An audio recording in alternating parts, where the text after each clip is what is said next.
Kehila News from Israel, these are your top stories of the week. First, a 2,000-year-old room was discovered underground next to the Western Wall. It is a mystery why this room exists. The archaeological team pointed out in a press release that the real question is, why were such efforts and resources invested in hewing rooms underground in the hard bedrock?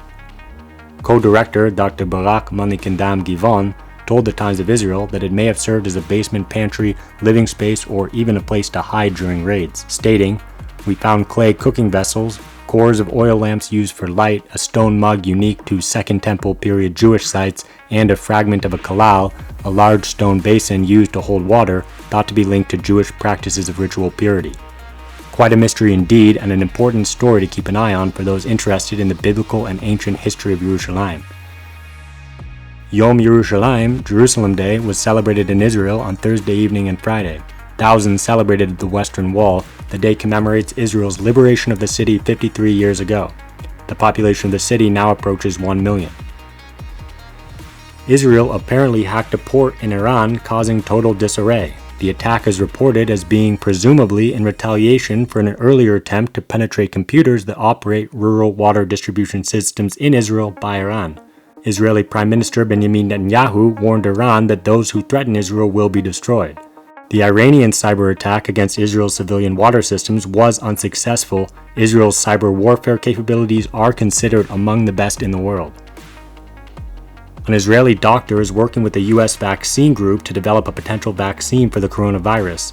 U.S. firm Moderna performed clinical tests on a small number of volunteers and was able to produce an immune response similar to that experienced by those who had contracted the virus.